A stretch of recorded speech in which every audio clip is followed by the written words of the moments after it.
Okay, getting very close to the end of this process. Couple more steps. So, we've done some calculations. Let's just review.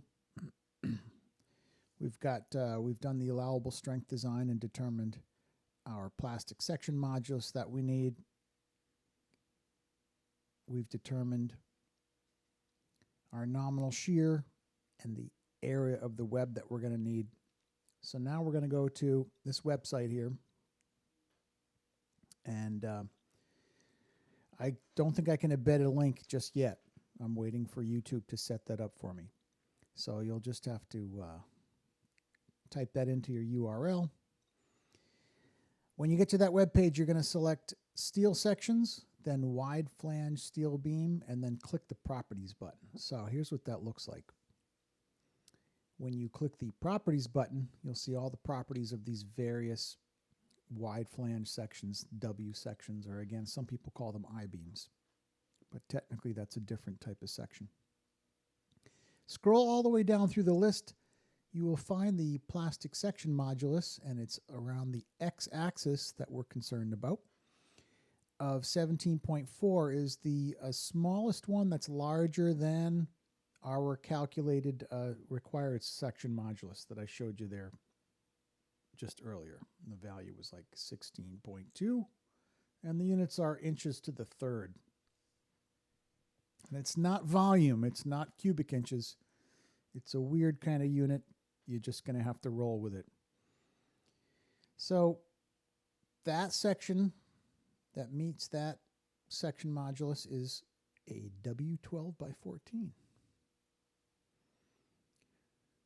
So what that means is the nominal weight is 14 pounds per linear foot, and the depth from top to bottom, so if I draw you the section here, the depth from top to bottom is about 12 inches.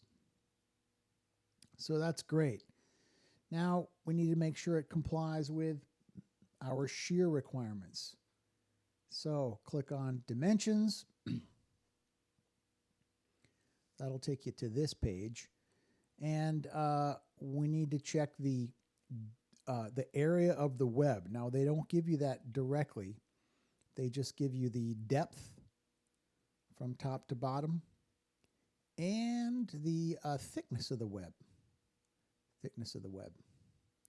So you multiply those two, 0.2 times 11.91, and 0.2 is about a fifth, and a fifth of 11, a fifth of 10 is 2. So that means we've got well more than enough square inches, because if you recall, we only need 0.5 square inches of web area for our to meet our shear requirements. So this W12 by 14 should work fine for both bending moment and shear strength. The last thing we need to check, and this is going to take a little while, but it'll be the last step in the process, is the deflection requirements. That's how much the beam moves or sags under the load, and there are limits to that, and I'll cover that in the next video.